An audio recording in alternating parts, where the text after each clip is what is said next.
Back to Australia now. Windfarms in Tasmania have just been, they've received approval to have their wind farms running all year long. And conservation groups, I was about to say conservative groups, I guess they're trying to conserve something. But they're planning to put in 100 wind turbines on a remote Australian island. And these community groups are saying, what about the orange-bellied parrot?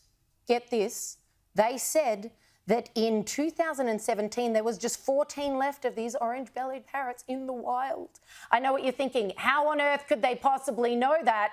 The answer being, that's absolutely impossible to know that. But apparently the entire population of these birds, so all 14 of them, migrates over the Bass Strait. So this is going to mean their extinction. Completely, utterly, there'll be none left. They're wiped out. Goodbye, orange. These 100... We've got to save the planet, sorry. These 100 wind turbines were originally approved with the condition that 5 months of the year they sit idle, which is what wind turbines do most of the year anyway. Not anymore. If you've ever driven from Sydney to Canberra, all these wind turbines sit there not spinning. But the original approval was 5 months they don't do anything. Well, the project organisers said, well, that just makes it financially unviable. Yep. So what the government have said now is, OK, you can still operate 12 months of the year, but you will pay a $100,000 fine for every wedge-tail eagle and orange-bellied parrot that you kill. So someone's going to have to walk around Robben Island, count the birds. counting the number of birds, calculating the fine. It's going to go to the Supreme Court. But doesn't this demonstrate the conundrum that you've got when you're trying to save the environment by destroying the environment? And that's the problem that the environmental movement trying to reach net zero have, don't they, Kel? Exactly. That's the problem they have. And the people who live in the inner suburbs who vote teal, they have no idea what's going on, because they don't know what these wind turbines are like. They've taken the occasional trip in the country and they've seen one of those really nice old-fashioned Southern Cross windmills, you know, the nice little ones that have been there for 80, 90 years. They're quite quaint. These things are nothing like that. These are humongous. One blade is the length of a semi-trailer, 260 feet, 80 metres. These things are absolutely massive.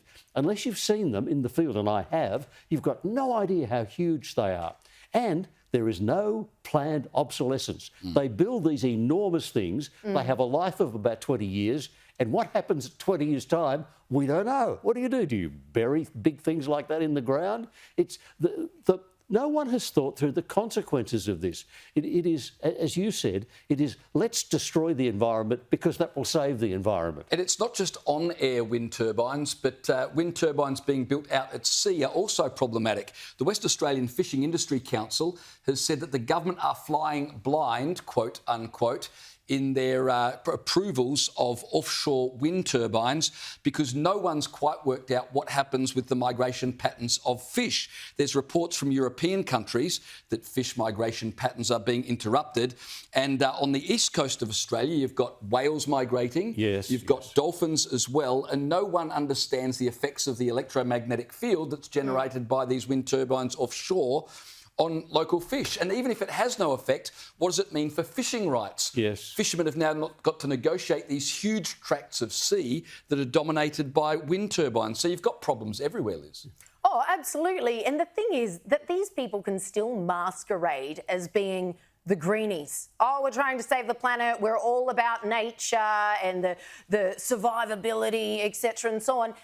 Every single one of these projects, whether you want to talk about electric vehicles, whether you want to talk about these wind turbines, whether you want to talk about all the different measures that they're putting in place while trashing fossil fuels and desperately trying to replace them with things that quite simply don't work and aren't any better for the planet, all the research has been done.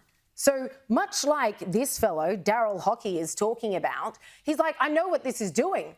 And we already know from the countries who have these wind turbines offshore what it is doing to the life in the ocean. Nobody cares. Bjorn Lomborg has also done absolutely comprehensive work on this. Nobody cares. It's simply being ignored because it doesn't fit the narrative.